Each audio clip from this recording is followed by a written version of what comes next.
Assalomu alaykum barchaga. Bugun sizlar bilan stress haqida gaplashamiz. Stress nima va undan chiqib ketish yo'llari haqida gaplashamiz. Stress bu tanamiz, ongimizning qiyinchiliklarga javobi. Oddiy vaziyatlarda ham stress paydo bo'lishi tabiiy. Muammo qayerda? O'zimizni o'sha yerda muvozanatimizni ushlay olmasligimiz va o'zimizni nazorat qila olmaganimizdan stress kelib chiqadi.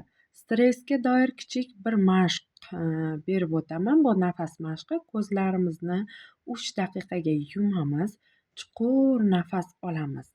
O'sha daqiqadagi hissiyotlarimizni tekshiramiz.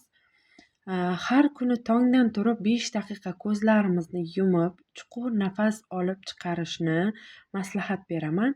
O'sha tongdan turib qilingan mashq mobaynida sizlarda hissiyotlaringiz yengillashadi, shukronalik keladi, o'zingizdan minnatdor bo'lishni boshlaysiz. Sizni hissiyotingiz sizni belgilamaydi. Bugun o'zingizni tan oling va kichik yutuqlaringiz bilan ham faxrlanishni, uni nishonlashni o'rganing. Hech kim bu dunyoda mukammal emas, lekin har bir kichik qadam katta o'zgarishlarga olib keladi. Biz insonlar hissiyotlarga judayam beriluvchanmiz. Har kuni turli hissiyotlarga duch kelamiz. Bular qo'rquv, g'azab, quvonch, xafalik. Bu hissiyotlarimizning nomlari. Qani endi aytingchi, sizda qay bir hissiyot kuchliroq? Kommentariy yozishni unutmang. Stressdan yana bir narsa yordam beradi sizga, ya'ni bu fikr almashish. Aytaylik, bugun nimani his qildingiz? Kommentariy yozishingiz mumkin. Inson qanchalik ko'p muloqotda bo'lsa, fikr almashsa, shu insonda stress kam bo'lar ekan.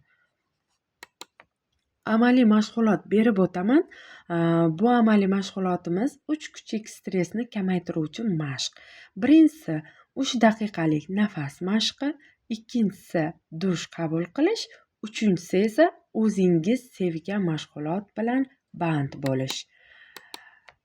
Yanagi bu mashqlarni bugundan tayyorlashni boshlang. Yanagi haftaga katta qadamlar tashlashni boshlang.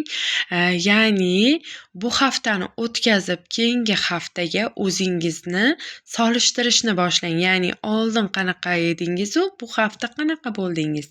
O'tgan kuningizni o'tgan hafta bilan keyin tahlil qilasiz. Nima yaxshi bo'ldi-yu, nima yaxshilanish kerak? Bugun bir qadam oling va o'zingizga ishonch hosil qiling. Siz o'zgarishga tayyormisiz? Qalbingizga quloq soling. Qalbingiz nima deydi? Sizlar bilan psixolog Bobobek va Zuhra bo'ldi.